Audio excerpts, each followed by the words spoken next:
Today again is a New Year's Day. Every New Year comes because we have to take to something that is new. It has been so arranged that the sun has to move for 365 days and again a new year has to come. Actually, the whole solar system is moving in a spiral way. So there is definitely a higher state of this solar system. Every year it is rising higher in a spiral way. So it is not only that it is because 365 days have passed, but because it has moved a step forward higher than what it was. Now we can see that in awareness, human beings have definitely risen much higher than what they were, say, about 2000 years back. But the first system that started, the whole universe, was the first model, we can say, was created. And that model has to be perfect. And that was a perfect model, which then started perfecting the rest of it. So that is the perfect model, which is in the principle of this ascent. And that is working out this ascent. Now, the perfection of the rest of the universe takes place in various directions. But today we have to consider the Mahalakshmi principle. Now, Mahalakshmi, as I told you, is a perfect principle.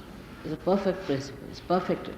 It's born as perfect, will remain as perfect, will be always eternally perfect. So that is not necessary to be corrected.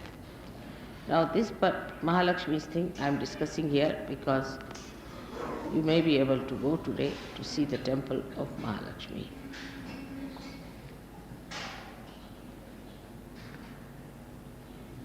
Now the temple of Mahalakshmi, when you go there, you have to know that this deity has come out of the Mother Earth in this particular place. That means this place has got a capacity to give you a force, we can say an additional force, or an intensive feeling of evolution. If you are sensitive enough, you can see that, you can feel it, and you can do it. If you are not so sensitive, you are still so conditioned and still outside, that may not work out. I mean, all kinds of things can be done, but if somebody wants to remain a stone, you can't do anything about it. So this Mahalakshmi principle is working out in this place, Kolhapur. Normally this place should be very, very warm because of this position. But even in summer, this place keeps very cold because of the vibrations from the temple that is emitted. The people in this place may not be so aware either.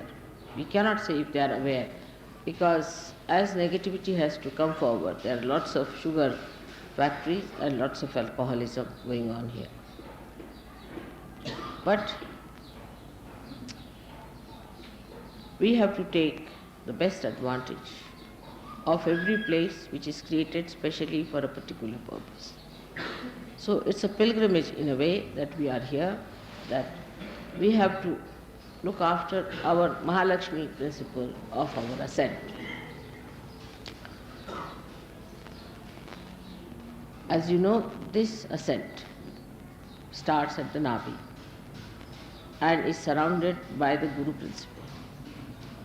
Now the Guru principle within us, if it is absurd, if it is juxtaposition, placed in a juxtaposition way, if it is not properly embedded within us, if it is not emitting through our character and behavior, Mahalakshmi Tattva cannot be strengthened. Mahalakshmi Tattva is strengthened through Guru principle. Now, we are lucky today because there was the birthday of Dattatreya, just the other day when we had the puja, and today is this Mahalakshmi puja. So two things together we have got together. First was the Datta puja and today is this puja of Mahalakshmi. So to have the Guru principle all right, we must make our dharmas correct. Now these dharmas, as I have told you many times, are 10. And we should look after these 10 dharmas in a very careful manner. These are expressed outside, but whatever is inside comes out. Now I find when you people talk and you say things, I know that this person is negative, that person is definitely positive. There are so many ways of expression of positivity. But how I know that I can't tell you, because I just don't know how to tell you that. But I just know that such a person is definitely positive and such a person is negative. The positivity lies in understanding why are we here. First of all, why are we on this earth? Why are we human beings? In understanding. What are we doing about it? Why are we Sahajogis? What is Sahajogi has to do? What is his responsibility as a Sahajogi? Then he moves forward to understand why Mother is so kind to me. Why have I got vibrations? Why am I the very few who have got the special blessings, a special knowledge of vibratory awareness? And then you ask yourself, what am I doing about it? Am I still very much embedded in my cheapishness or in my childishness, in my stupidity, in my harshness, in my aggressiveness? We always see these things in other people, not in ourselves. So we are not Sahajogis. We should understand at that point, when we start seeing these things in other people, then we are not Sahajogis. We should see in ourselves and emit pure compassion to others. But always people see that it is in another person this exists. Whatever I may try to say, they always see another person. Now supposing there's a negative person among us. You need not be compassionate to that person. On the contrary, better be away. Get rid of that person as far as possible. Don't have anything to do. Is a definite sign of great compassion to yourself, if not to others. Better not have anything to do with a person who is negative, if you have to come out. He may be your brother, sister, anyone. But try to be away from a person who is not positive. It causes lots of problems. I've been telling you this and I've been requesting you, but the conditioning is such that still though you have become a Guru Tattva, you don't understand that you have to be detached. For a Guru, there's no brother, sister or any other relationship except for the relationship of the mother. There is no other relationship exists. One of these principles are to be understood. Very important, I think, is for all of us, that our relationship is only to mother and to Sahajogis and not to any relationship which has come to us, whether through Sahajoga or whether through anything else. Now this I have been explaining because our Mahalakshmi Tattva is not all right. That's why we get sort of frittered away, lost into these things. And the Mahalakshmi Tattva has to be like an ascending force, all put together. Like my father used to give an example, that supposing you have collected lot of wheat and you spread it on the ground, it will be all lost. It will spread out like this side, that side, it will be all lost. But if you put it in a bag, it will rise in height naturally. it will have those maryadas, it will rise and it will go higher and higher. In the same way, this principle of Mahalakshmi can spread just across like that and can just destroy all that Mother has given us and all that we have had all these years only by spreading it out. Now to collect it inside is to pay attention to yourself first of all. Try to clarify your ideas and your understanding in brain is important because Mahalakshmi Tattva ultimately works in the brain. Is the enlightenment of the brain is done by Mahalakshmi Tattva. It gives you the Satya, the truth, see. So, in the brain, you must clarify, reach logically, you must reach the conclusion that I don't have to do these things. I have to do these things. I have to ascend. This is why I am here. Why I am here. What am I supposed to do? Now, logically, you convince your brain, first of all. It's very important now after realization. Because if logically your brain doesn't understand, it will always be cheapish, childish, indignified, or could be harsh, horribly oppressive. It could be one of these. So, in Guru Tattva, there are 10 elements. 5 of them deal with the weight. Guru is the weight, you see. Weight of a person. How much weight you have got, the gravity as we call it. A person has a gravity. When he talks, how much balance he's got. You see, even in Indian music we call it vazan. Means the weight. The weight of the person means when he is dealing with himself or with others, how much weight he carries. In English also they use this word. How much weight he carries with others means how much he can really impress others. If you impress too much, all right, then the person will say, oh, it's too much. That is a very big quality with Western people is, oh, that is too much. That they have an idea. You see, this is all ego-oriented. That is too much. If you tell them too much, oh, that is too much, she's too much. I'll do it slowly. It is too much for me. It's very common. It's very common reaction. So, how much weight you have.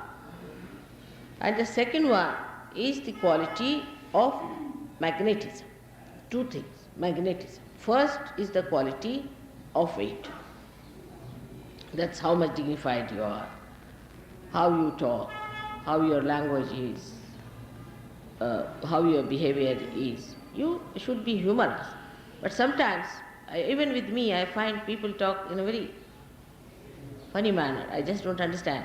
How is it always they say the wrong thing? I mean, even if they have to say one sentence, they'll say wrong thing. It's absolutely with them.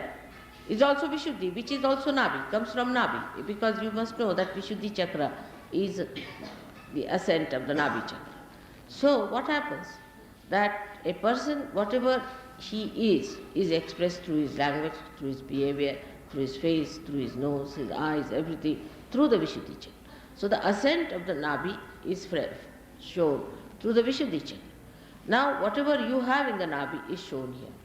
Supposing now a person who has the Mahalakshmi Tattva properly developed, such a person will have a way of dealing with another person where he will have the weight as well as the understanding how far to go with the person, how far to carry on with the person, how far to talk to a person, how far to think about it, how much importance to be given. That's one point is very important.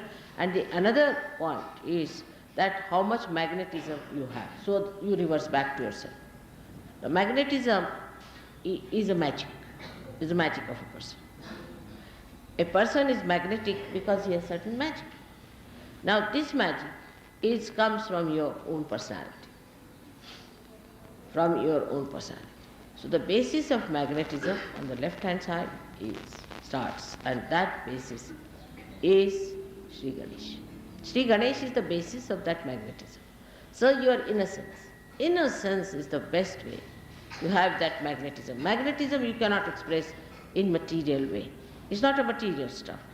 but it is something abstract, comes from your quality of Ganesha, Sri Ganesha. Such a person is magnetic. Magnetic means that such a person attracts another person because of the weight of the person, because of the quality of the person. Such a person attracts, but does not attract for lust, greed, and nonsensical things, but attracts another person because of the fragrance of love in this another person. Now it is always confused, because it's such an abstract thing. So one must understand it in a very subtle way. What is this magnetism that one should have?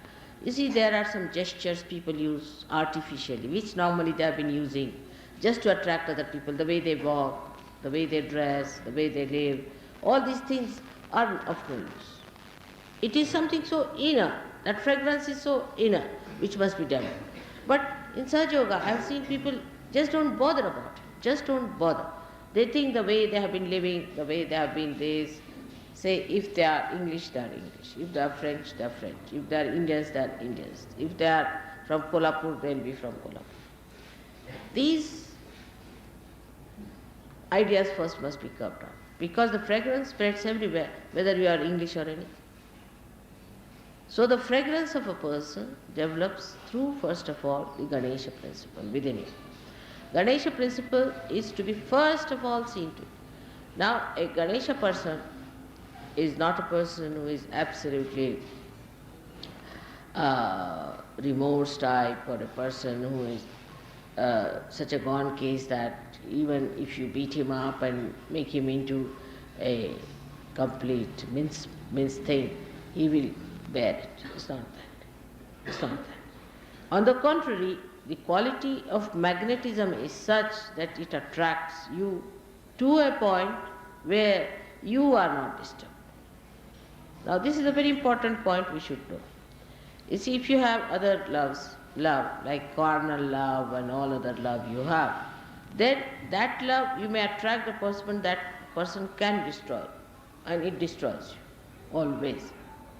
But this attraction does not destroy. It does not destroy. The attraction is up to that point that you are not destroyed, because you being much higher, much deeper and much weightier, you cannot be destroyed by a thing that you are attracting. Always a greater magnet attracts the smaller magnet.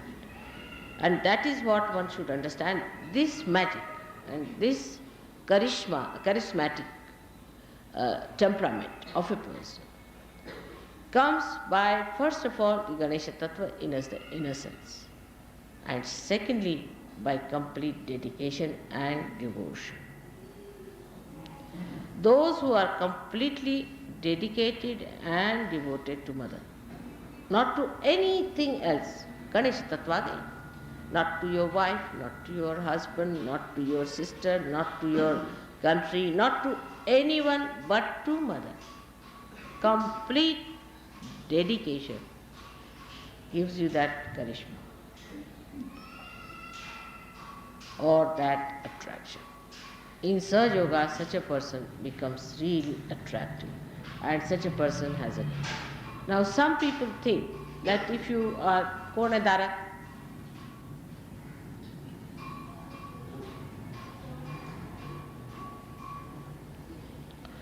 some people think that if you are a very passive person, and if anybody says anything to you and you don't mind, sort of a person, you are charismatic. It's not. People like you because they can dominate you. They like you because they can dominate you. Now, if you think that by your aggressiveness and by your shouting and by your screaming and these people, you will achieve that charismatic temperament, you cannot. You cannot achieve that either. So, how do you achieve it? By becoming more innocent. Now, how innocence develops in a person is by not thinking about it. Like you see, somebody asked me, how do you manage your income tax? I said, by having no income at all. Then they asked me, how do you solve your car problem? By not having any car at all of my own. They said, what about your house problem? By having no house of my own. Nihi, everything nihi for me. Say, how do you solve your this problem? By not having it. Just not having it. Don't take up headaches upon yourself. See, when you take up headaches upon yourself, then only the innocence is reduced. That headaches like this, that this is my shawl, this is my sari, this is my thing, this is this, this is this, this is this. But only one thing is that this is my mother and I have to proclaim her. That's all. If that is the way it is, then innocence starts rising like Sri Ganesha, and by having no other headaches. This is mine, that is mine. This mind business causes the problem, I think. Personally, I think this must be the reason. That this mind business, this is mine. Because whatever is mine, so somebody told me, this is a very good argument he gave. Whatever is mine is not I. Means that's not so. My body, my head, my everything, mine. But I, he gave me this idea, I. What is I? Then I is separated. Whatever is not mine is I. So what remains is your spirit. Somebody gave me this argument. I said it's a very good argument to work it out. Then whatever remains is I. And that I is the one we have to see. So you go on reducing all these minds. So the pure spirit of innocence will rise. So the idea about spirit also, people think that if you become spiritual, I don't know what people think about spiritual people, but the idea about spiritual people is that you have to be something terrific like a bull, or I don't know, you have to be sharp like a fox, you have to be intellectual like Freud or something. All sorts of ideas people have. No, it is not. Spiritual person is just innocent. Just innocent. There is no intelligence, nothing, just innocent. The whole thing is innocence. See, whatever he talks or says comes through innocence. It doesn't have intellect as such, which people have through reading and through understanding and by analyzing. Nothing of the kind. It just has pure and simple innocence. And it all works out very well. It's so clean. It just says what it knows, and what it knows is the highest. So this deconditioning has to be brought within us. But you should not discuss it among yourself. Also, once you start discussing, then you see, it becomes sort of a theological argumentation. There is no theology about it. It's very simple. It's the simplest thing is to be innocent. But the innocence is lost. Why? Because our attention is in different ways. We are attentive to other things. We are looking at other things, you see. It's so simple, Today I was thinking, I have to buy 3 9-yard saris. A simple question I said. Because there are 3 ladies who wear 9-yard saris and I have to give them 3 9-yard. That's all. I just thought of it. All right. I came here, I saw a very nice sari being put in. So I asked her, where do you get? She you get here. I said, all right. So we go and buy those 3 saris. No analysis, nothing of the kind. I just came into my mind, I have to buy 3 saris, finished. The answer is. So even the atmosphere is so innocent. The whole situation is so innocent that the solution is presented by innocence to innocence. The innocence works out in everything, you see, because everybody has little bit of innocence in everyone, isn't it? So you can, it's like a 5th columnist, you see. The innocence is the 5th column within you. So if any person is innocent, you see, he'll work out on your 5th column and will make you all right. When you give bandhan to others, what happens? You actually bind him by your innocence. And the poor fellow doesn't know. He has his innocence within him. You capture that innocence. That's how you are there. That's how you manage. It's very simple to work out things. Only principle, the tattva, the whole thing rests on what that one is nothing but innocence. So try to develop this by all these things are neti, neti, vachanair nigumo avuchu. So by saying not this, not this, not this, not this, not this, to all your thoughts, not this, not this, not this, not this. You reach there. Not mine, not mine, not mine, not mine. You reach there.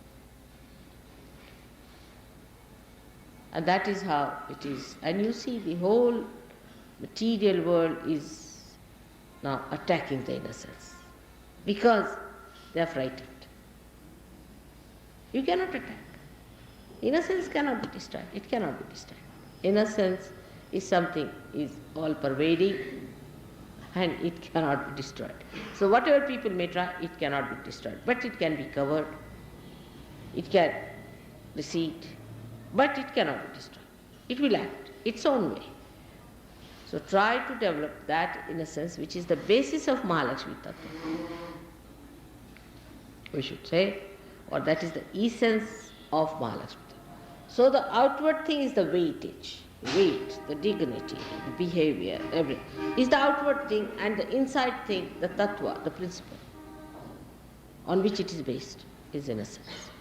Now, if we understand Mahalakshmi, tattva within us, how it has to work out, it's not intellectual. Again, I would say that I don't want you to project your intellect into it and to find out.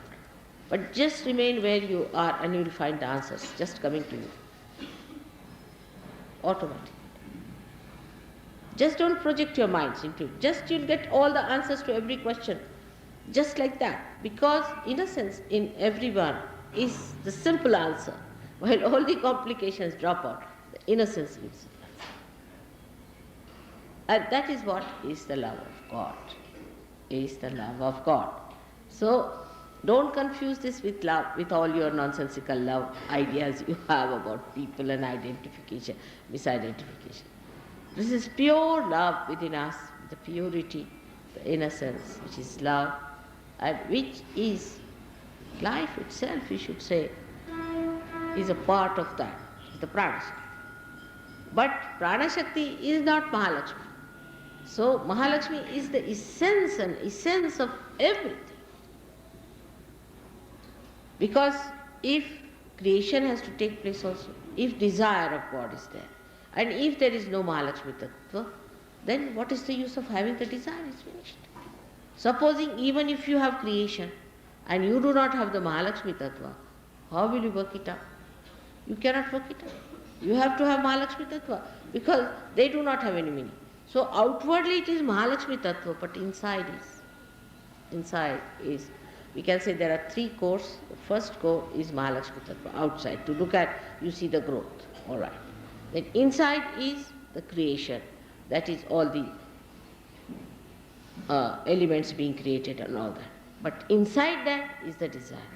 And inside the desire is the half one, you can say, is the Ganesha Tattva. So this Ganesha Tattva ultimately overpowers everything and permeates through everything. And this is, I would say that don't think about it. Just allow your innocence to grow. Simple innocence and your dignity. That's very important to have your dignity. Like some people think if they wear torn clothes or walk about on the street, they are big sannyasis. It's wrong. Why? You are not being dignified. And God has given you so much. Why should you try to show that you haven't got anything, just to show off that you haven't got anything? God has given. This is just a sort of a thanksgiving to God. That God, you have given me so much. You have to wear the best. Like in puja, if you see the ladies here wear all their nose rings and all their ornaments and everything on the temple, if they have to, everything they wear. And in the same way, men also wear their very clean dresses, very clean things, whatever they have. They wear simple, clean dresses, whatever they have. But no ostentatious. It's just a thing by which you express. The God has given you this, oh God, It is such a great day today to be the New Year and the New Year Day to be here on Mahalakshmi's place of Kolhapur. And this is also called Kolhapur because Kolasura was killed. Kolasura was a horrible fellow like a fox, and he was born again. Now he's again dead. Thank God. He was here and now he's dead. Kolasura died. You don't think about it. Again your mind goes on. Don't think about it. I'll tell you about it. I've deliberately avoided the name. He was born again and was killed now. So this is the place where Kolasura was killed, where this was established. So Mahalakshmi's incarnation came in, and that's how this place has a special value that we have come here for a pilgrimage. And let us be, in a humble way, think about it. Actually, these things could not take place in the West, because even if they had come out of the Mother Earth, who would have recognized them? Who would have known about them? Who would have respected them? Who would have worshipped them? That's why it did not happen in the West too much. But it is there, little bit is there, no doubt. But here, now, we have all these temples, and the attack on the innocence has come from the Tantrikas.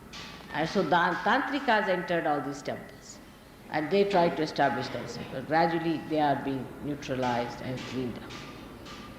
These Tantrikas have gone into every temple of all the goddesses and they will be gradually all ousted out. So this is the attack that came through, and that's how these Brahmins, you see, came down and settled in these places, so-called Brahmins, and tried to preach about all tantric methods and things here in the temple, and they really spoiled the atmosphere. So may God bless you all. I want you people to develop concentration of mind so that you rise above all other misidentifications and get identified with a pure spirit through your Mahalakshmi principle. May God bless you. आता काय पूजन असेल ते करा कुठे